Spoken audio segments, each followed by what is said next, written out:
Hey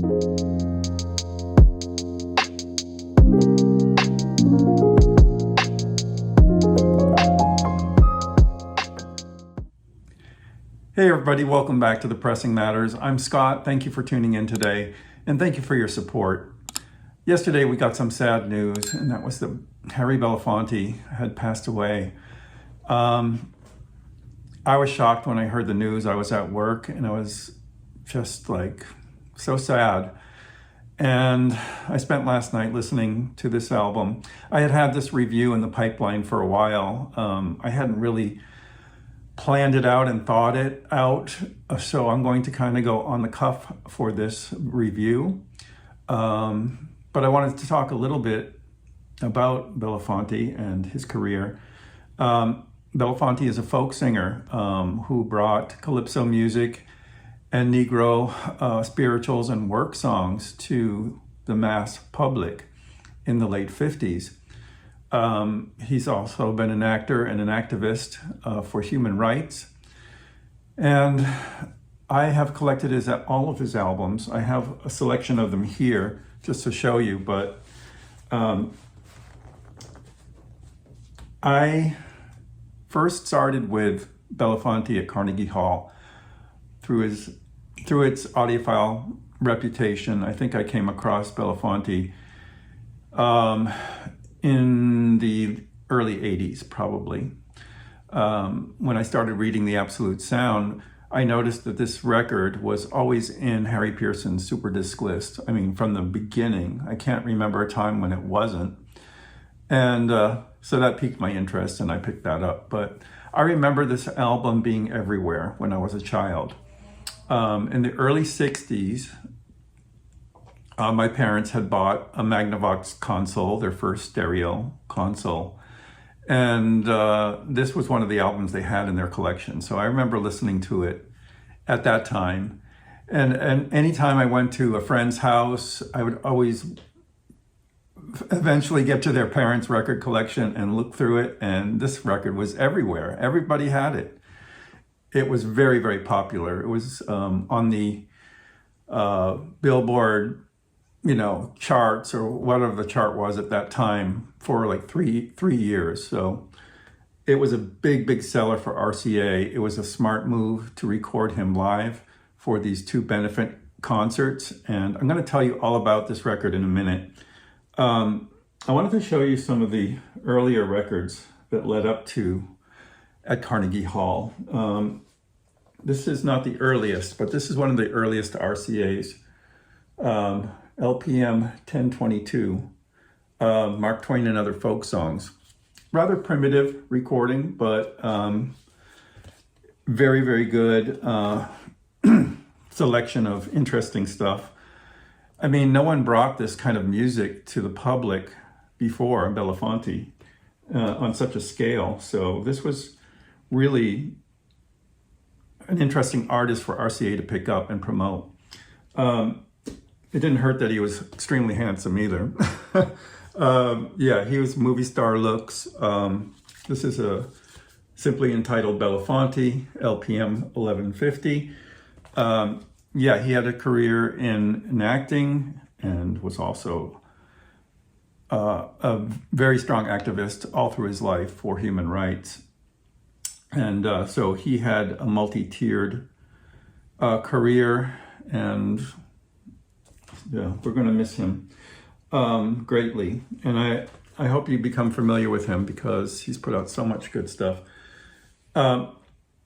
He is from Jamaica originally, so he was very familiar with the folk songs of the time in Jamaica and the islands, and he put out this album, Calypso. And this kind of was a breakthrough for him.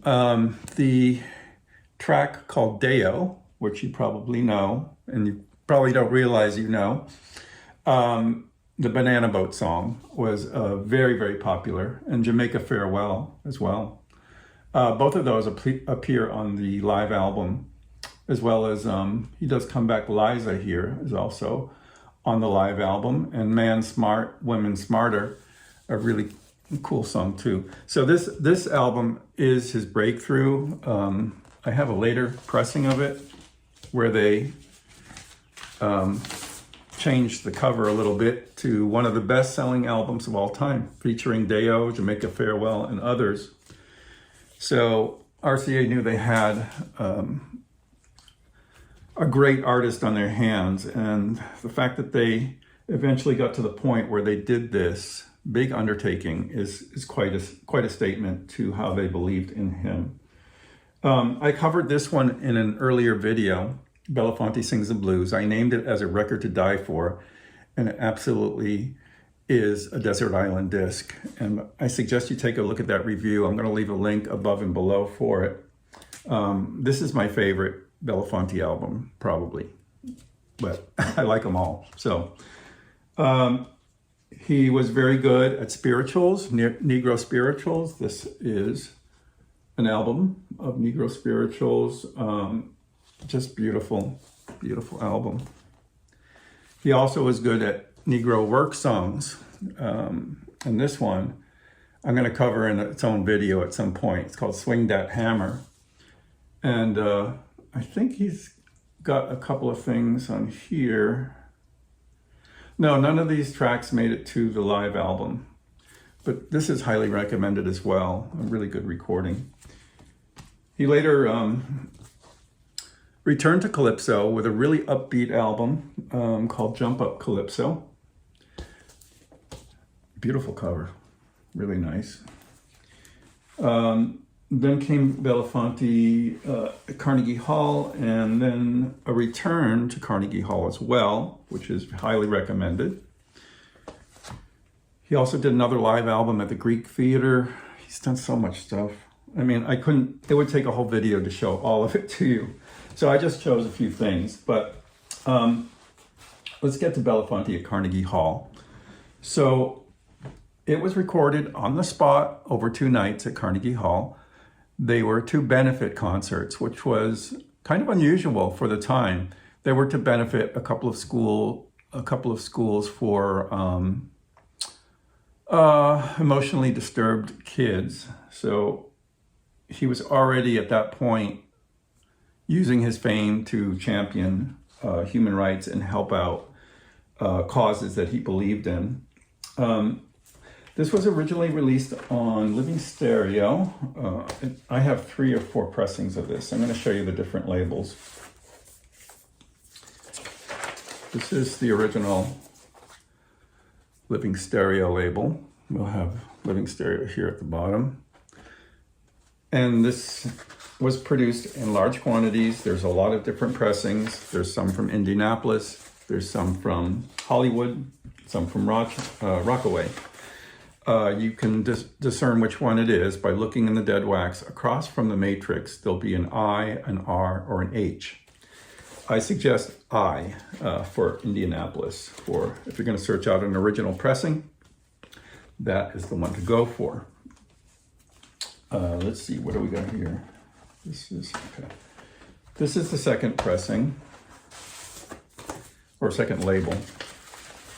They dropped the Living Stereo, and it just says stereo in small print. Still, the sound remains the same. It's just as good. And then I happened to come across a third one that I had.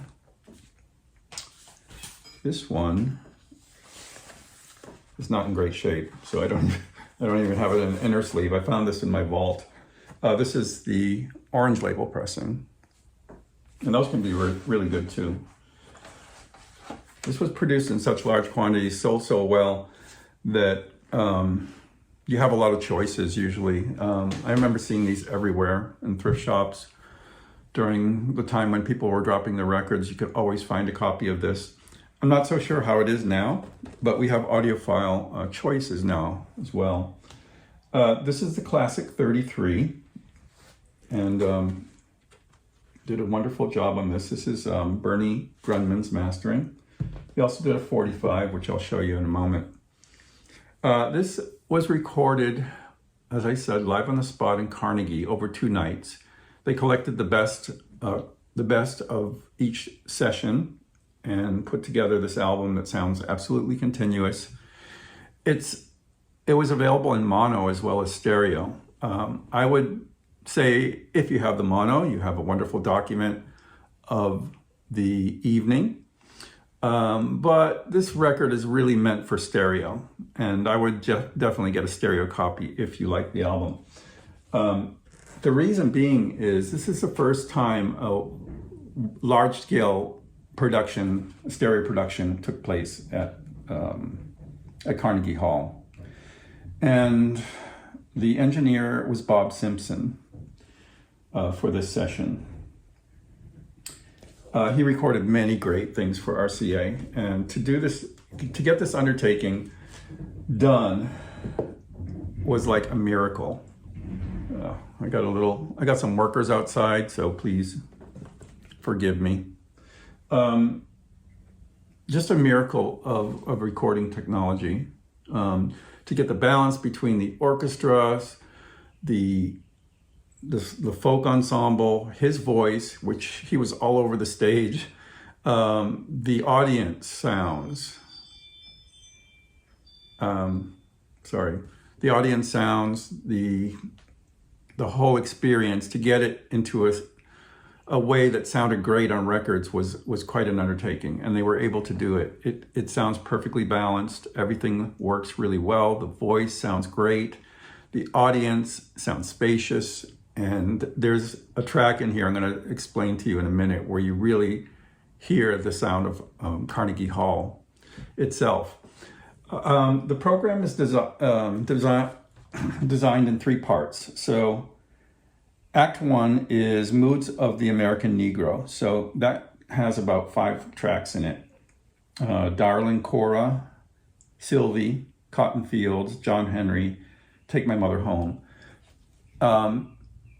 These are done with a small ensemble, usually just guitar, and some background vocals occasionally, very sparingly. It really focuses on his voice. And these are beautiful, just beautiful songs that he had been singing for his whole life. And he brings a very touching and tender and forceful sometimes way of singing these songs, uniquely his own. The second part of the program is called In the Caribbean, and that has this famous song, Deo, Jamaica Farewell, and a couple of others. Mama Look a Boo Boo is really fun. Come Back Liza, I mentioned from his best-selling album, Calypso, and Man Smart, Woman Smarter. You know, some of these songs are funny. These island songs, they're funny, and he has such a great sense of humor when he's presenting these songs on stage. The energy and enthusiasm of this evening is just infectious, and the normally reserved Carnegie Hall audiences really got into it. They were swept up in the moment. This was a big event. The only other thing I can liken it to is the excitement around Judy Garland's Carnegie Hall concerts. That was a big deal too, and the recorded document is a stunning example of capturing the moment, that energy and enthusiasm, and a performer at the peak of their powers. This is very similar, however, this is recorded extremely well, where that record is a little less so. But then it gets into Act 3, Around the World. It has several tracks in that section. It culminates with a sing-along, and that's kind of the track that really sets this apart. It's called Matilda. Matilda. Matilda. It's a long track. He involves the audience in different parts, asking them to sing back the chorus. And he does it in a way where you hear the whole Carnegie Hall singing this chorus. And then he'll ask for specific sections to sing. So he'll say, you know, the orchestra, the ground floor. Then he'll say the tiers, and then he'll say the left side, the right side. And he does some funny things like, you know, women over 40, and nobody sings. They all laugh. Things like that. So it's very involving and fun. it really gives you a whole impression of the size and scope of I always say orchestra hall, Carnegie Hall. And it's just beautiful, just a great show. I sat there last night. I was listening to the Classic Records edition. I played the standard RCA first and the Classic after that. The Classic is just a bit better in clarity, but the first original pressings on RCA Indianapolis are very good too. I was thrilled throughout the whole performance. Now I can see some people that are not familiar with folk and, you know, this kind of music being a little, I don't know, you know, so check it out first. If you've never heard Belafonte before, you probably should check this out first and see if it's something that you would like. But the Classic Records is highly recommended. Analog Productions has done their version, and they've done a 45 as well, both recommended. I liked it so much, I bought this at one time. This is Classic Records 8 LP 45 RPM set in this beautiful shiny box. Yeah, 8 LPs like this. Really beautiful mastering by Bernie Grunman, and I love it. I'm glad I got it. It's one of the more valuable things in my collection at this point. But anyway you hear this, take the time, sit down, relax, and enjoy the evening with Belafonte. And I think you'll understand why this record is so held in such high esteem among audiophiles and music lovers. It presents a man at the peak of his powers with such energy and enthusiasm, wrapping the audience around his finger and giving the performance of his life, of the songs he loves. And for that, it's always going to stand the test of time and be a classic of the phonograph. It really is a milestone in the history of recorded music, and I can't recommend it highly enough. I think it's a beautiful document, and I hope you check it out. Until next time, I'm Scott for The Pressing Matters. Thank you for tuning in, and have a great day.